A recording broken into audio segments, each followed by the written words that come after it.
ဒီနေ့တို့ရဲ့စင်ရဟန္တာကြီးဘုအောင်မိတဲ့ပြည့်ဝနေဖြစ်တယ်လို့စင်တဘောရဲ့လူဆောင်ချက်ဘုရားသခင်ကိုကျေးဇူးတင်တဲ့နေဂျူဘီလေးလည်းရရှိလာပါလေစင်ကြပါ community တိုင်းဒါလေးနဲ့စင်တဘောအတင်ကိုင်းတိုင်းဒါလေးနဲ့ဒီတကဘာလုံးတစ်ဆခြေဆန့်တဲ့ဒီချစ်တော်ရဲ့နှလုံးသားချစ်တော်ရဲ့လက်ချစ်တော်ရဲ့ဝစားပြုတဲ့ဒီစင်တဘောအတင် member ဒီအတွက်လည်းဒီသူတရားစွတောင်းပေးတဲ့နေ့ဖြစ်ပါတယ်စင်တဘောကို1980မှာပင်တိပီတော်ရွာလေးမှာမွေးဖွားတန်းစင်ခဲ့တာဖြစ်ပါတယ်စင်းရဲတဲ့မိသားစုကပေါက်ဖွားလာတဲ့ကလေးယဟန္တာဖြစ်ပါတယ်သူရဲ့ကိုယ်လွင်ခြင်းကတော့1660ဖြစ်ပါတယ်သူကိုကလေးငယ်လေးမှာဒုတိယမြောက်ကလေးငယ်တာဒီမှာယဟန္တာတင်ရောက်ခဲ့တာဖြစ်ပါတယ်အသက်16နှစ်မှာဘုန်းကြီးကသိခါတယ်ခံခဲ့ရပါတယ်သူခေတ်ကိုကျွန်တော်တို့ကြည့်လိုက်ရင်ဒီနေ့သူခေတ်ကဟာကဒီနေ့သူခေတ်မှာအရှိမရောက်လာတယ်ပဲလို့ပြောမှာဖြစ်ပါတယ်စင်မဲ့တရားကြောင့်ဝိရပြေဒီလူလူရဲ့လောကဓာတ်မျိုးကြောင့်ဆင်းရဲတဲ့ဓာတ်ကြီးကျယ်ရှိပြီးတော့လမ်းမပေါ်မှာတောင်းစားတယ်ရွေးစိတ်လို့ပဲပြောမှာခက်ခဲတဲ့နေရင်နေရာမှာဒီဆင်းရဲတဲ့ဘောဟာလူဖြစ်လာပြီးတော့မွေးဖွားတန်းစင်ချင်းခံလာပြီးတော့ဒါဒီကိုခရစ်တော်ရဲ့လုံးနဲ့ကြည့်ပြီးတော့နှလုံးသားနဲ့ခရစ်တော်ရဲ့နှလုံးသားနဲ့ခံစားပြီးတော့ဒီမြတ်တာကိုပွားများရကနေကိုယ်စင်တဘောဆိုတာဖြစ်လာဖြစ်တာဆိုတော့သူခေတ်မှာဒီစင်းရဲသားတွေခုနကမိဘမေတောင်းစားတယ်တကယ်ကိုမြန်ပြတဲ့ကာလမှာအဲ့ဒီဘက်ကိုဘဝပုံအနံပြီးတော့သူတော်စင်ဘွားကိုခံယူလိုက်ခြင်းနဲ့တူမကြဘူးသင်တော်ထဲမှာအဲ့ဒီကိုင်းလေးဖြစ်လာဖို့ရ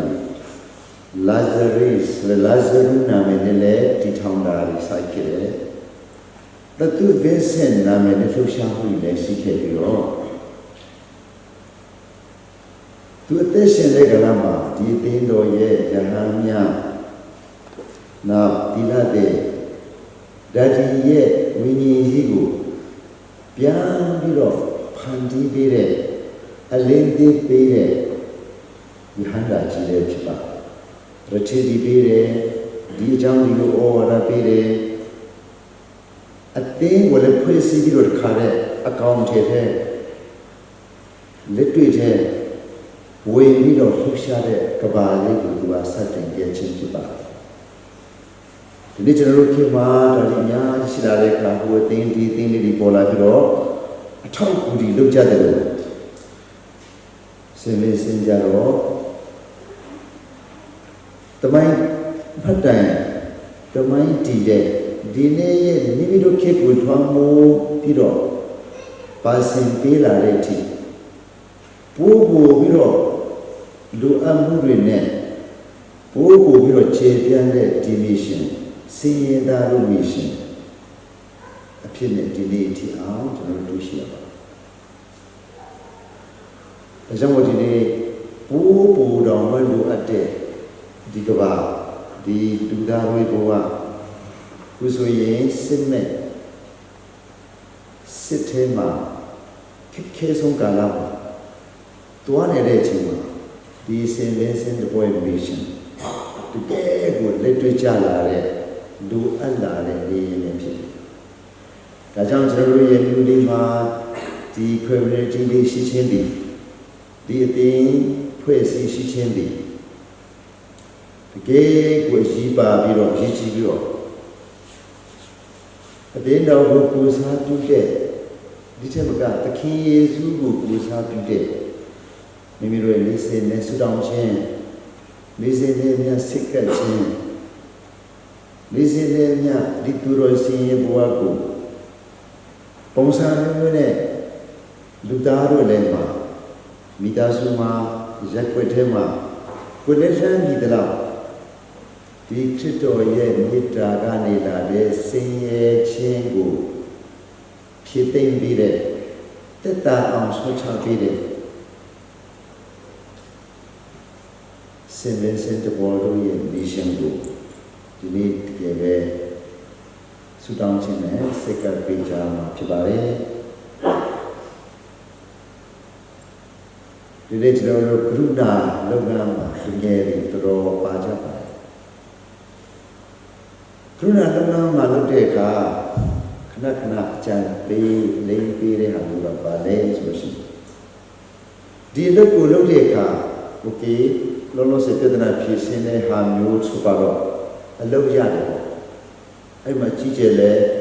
လုပ်ချင်ကြတယ် interview ခေါ်လဲများကြီးလို့ဖြေကြတယ်အဲ့လိုအထက်ကတကယ်ကောင်းပါတယ်ဒီထက်လူသေးတာကဒီစင်ရင်စင်တဘောဒီဝိညာဉ်ဒီနှလုံး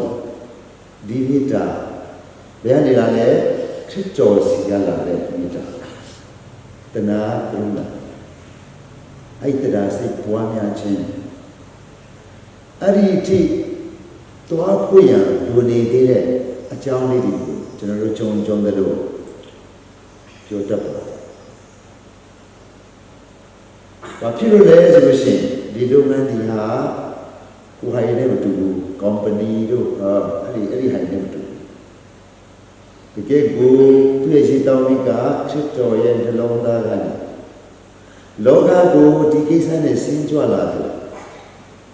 ဆင်းတဲ့ဘက်ချမ်းအားလုံးကိုဥစားဖို့ရဆင်းရဲခြင်းဆိုတာငွေပဲမဟုတ်စားတော့ရပေါ့စားဝတ်နေရပေါ့နှလုံးသားတန်ရကျွန်တော်တို့မတေဥခန်းကြီးငါ့ကိုဖိုင်တောင်ပေါ်အသွင်တင်ပေါ့တောင်ပေါ်ဒေသနာအတွေ့စိတ်အားဖြင့်ဆင်းရဲတို့သူတို့ဒီမင်္ဂလာရှိအဲ့ဒါလေးမှာကျွန်တော်တို့ဒီနေ့လောကမှာတထေးတကြွေချမ်းသာဆုံးကလည်းအတွေ့စိတ်ဆင်းရဲခြင်းရှိတယ်ပူတော်ဆိုတဲ့စေသားမှာဟိုအင်ဂျီဆုပ်ပြလေးနဲ့လေချုံပြီးတော့တချင်းဆိုပြီးတော့ခုံပေါက်ပြီးတော့နေနိုင်သေးတယ်ဒါကြောင့်ဆင်းရဲခြင်းအသွင်ပေါင်းပေါင်းများစွာရှိတယ်အကြောင်းအရာမှာဆင်းရဲခြင်းဆိုတာအတွင်းနှလုံးသားဖြောင်းမရည်ကိုဖြောကိုးရင်းနဲ့ဆင်းရဲဒုက္ခရောက်ရလို့ရှိတယ်ခုနကစားစရာမတောက်စရာမရှိဘဲနဲ့အတိဆင်းရဲဒုက္ခတည်နေရှိတယ်ဒါဒီအားလုံးဟာခရစ်တော်ရဲ့မစ်ရှင်ကိုယ်တိုင်မှာပါတယ်သူရဲ့လောလောဆယ်ချင်းတောင်လေဆူဆူမြန်မာပြည်လေဆူဆူခုတော့ကလောကလုံးတော့မှဖြစ်လာတဲ့အတွင်းစိတ်ဆင်းရဲခြင်းကကဘာကြီးရဲ့နာဖြာခြင်းဖြစ်လာပါတယ်ဆိုတော့ဒီလိုအချိန်မှာဒီစင်လေးစင်တပေါ်ရဲ့ဒါဒီကိုဖြေလျှော့နိုင်ခြင်းရဲ့မစ်ရှင်ဖြစ်တယ်ရွှေရှင်းပြီးတော့ပြောမယ်ဆိုရှင်ကိုယ့်ရဲ့မိသားစုမှာကိုယ့်ရဲ့တိမ်တော်မှာကိုယ့်ရဲ့ရက်ွယ်မှာကိုယ်နေထိုင်ရာမျိုးလေးမှာစင်ရသားတရားရှိတယောက်လေးရှော့ချဖို့90ဖြစ်သွားအောင်တနိုင်ရင်90ရှိဖြစ်သွားတနိုင်လေအားလုံးချမ်းသာလာဆိုတဲ့ဥတီချေဟာလို့ဖြစ်ပါတယ်ဒါကြောင့်မလို့အဲ့ဒီမှာဘယ်လိုနည်းနဲ့အဲ့ဒီဟာရှိကိုသွားနိုင်မလဲဆိုတဲ့အခါ ဒီလေကရုဏာတို့စင်တို့ရှေ့ကသွားပြီးတော့သူတို့တာဝန်လည်းပေါ့အဲ့မှာအားလုံးတော့ချမ်းသာတဲ့လူဒီစင်ရတဲ့လူဒီဘာသာလူဒီအားလုံးတခါဘာသာသူဘုရားမိတ်ဆွေဒီတောင်းအပါဝင်တစုတစည်းဒီနဲ့အဲ့ဒီကိုယ်တိုင်ကိုအဲ့ဒီစင်ရချင်းကိုအတွင်းရောနောက်ကခန္ဓာကိုယ်အတိုင်းတိုင်းရောအဲ့ဒီစင်ရချင်းကိုဖြစ်တော်ရဲ့မိသားနဲ့တွမ်းခြုံနိုင်တဲ့အခင်းချင်းကိုဒီနေ့ပွဲတော်တွေကကိုယ်တိုင်ထားပါလေဒါကြောင့်မို့ဒီနေ့လူလူချင်းမှာရှာလို့မရှာတော့အဒီဆုံးနေရာမှာရှိနေဖြစ်တဲ့ဒီစင်ရဲ့ချင်းကိုဒီနေ့ပွဲတော်ကလည်းကိုယ်တိုင်ထားပါလေဒါကြောင့်စေစင်တဲ့ဘောနေနဲ့ဖြစ်လာတဲ့အခါခရစ်တော်ကိုထောက်ရှိတာသူမပါရင်အဲ့ဒီဝိညာဉ်ကရိုးရိုးပဲဖြစ်မှာဟိုလက်ခါစားဟာမျိုးခုနကပြောတာပြောတယ်လက်ခါစားပြီးတော့ရုံးမှာထိုင်တဲ့ company လုပ်ငန်းတစ်ခုနဲ့တူတယ်ဒီထက်အများကြီးတွားရအောင်အဲ့ဒါကပိုင်ရှင်ခရစ်တော်ရဲ့တလုံးသားမာဒါထရီဆာတို့စင်တို့တဘောကဒီနေ့လောကမှာခရစ်တော်ဟာကိုမိတ္တူဆွေးချပြီးတော့ဖလိန်ပြခဲ့တာဖြစ်ပါတယ်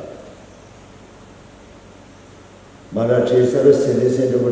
ပေါ်တော့ကခေအဖြစ်အများကြီးกว่าမာရာထေဆာမလေးတနေ့မှာမိတို့ခေကိုလိမ့်ပြီးခဲ့တယ်တကယ်20ရာစုမှာသူရှင်တန်ပြီးတော့ဟုတ်ဖြစ်နိုင်တယ်ခရစ်တော်ရဲ့ mission ဖြစ်နိုင်တယ်ဆိုတဲ့လက်တွေ့ကိုလမ်းမပေါ်မှာဖုံဖုံပေါ်မှာလက်ချောင်းနဲ့ဓာတ်ကြီးကိုက်ပြေးရှိပြီးတော့စာတင်ခဲ့တယ်ဘာမှအရင်ရှိအဲ့လိုလေးနဲ့စတဲ့လုပ်ငန်းကကမ္ဘာလူတွေကမြင်လာတယ်။အိုးဖြစ်တော်ဆိုတာပြောလားဆိုတာလုံးဝမသိတဲ့ဖြစ်တော်ကိုမသိတဲ့လူဒီအတွက်ကျမ်းစာတဲ့ gospel တဲ့ပုတ်ဖြစ်ခဲ့။မာရထရီဆာတေတဲ့ခါမင်းတို့ဖြစ်တော်ဆိုတာအခုမှလူသိရဲ့ဆိုလာတဲ့ဘာသာပါခရစ်ယာန်မျိုးယုံကြည်တဲ့လူများကြီးဒါကြောင့်မလို့စင်တို့ဒီမာထရီဆာတို့ဘဝလေးကိုကြည့်လိုက်ရင်အားလုံးကရေတောင်းလေးကခရစ်တော်ကဘာလို့လဲဒီနေ့သစီတဆောင်သူ့ကြောင့်သူတပည့်သားတွေကရောမဒီကိုပြီးထုံးမယ်ဘူကြီးအဲ့ဒါနဲ့ပူကြိုက်တယ်အဲ့လိုနဲ့စောင့်နေတာဘယ်တော့ချိန်ညာမလဲလို့စောင့်တယ်ချိန်ညာတင်းဖြစ်တယ်လဲမေးချင်တယ်ယေရုရှလင်လေးသွားတော့မယ်ခုထိတချို့ကျတော့သူပြီးရင်ငါတို့ထိုင်ခွန်ရအောင်ဆိုအမေလည်းခေါ်သွားပြီးတော့ထိုင်ခွန်တောင်းပြီးလွေးမှဆိုတို့တော့ဖြစ်တော်ကဒုက္ခဆင်းရဲရှိတယ်ငါခံမယ်မကြားချင်ဘူးသူကဖြစ်တော်ကလည်းမကြားချင်လေဟာကြားချင်မချင်းသူ့ရဲ့တေဆောင်လာတဲ့သူ့အစစ်မှန်ကိုချပြတယ်ပေါ်မငါလုံးငါနှကောင်တော့မှဟုတ်နေတာပဲလာပြီးဟဲ့ဘာလာအောင်မလဲအဲ့ပြုတ်သွားနေတယ်ခရစ်တော်က stop ဒါမဟုတ်တာသူကားတံပဲကိုထည့်ဒုက္ခဆင်းရဲခြင်းကိုချပြတယ်ဒီနေ့အတင်းတော်ကအဲ့လမ်းကိုရှောက်နေ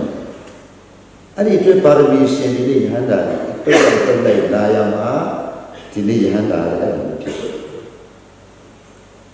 ဆိုအဲ့ကားတိုင်ဒုက္ခရဲ့ဒီတန်ပေါင်းစုံကြတဲ့မှာ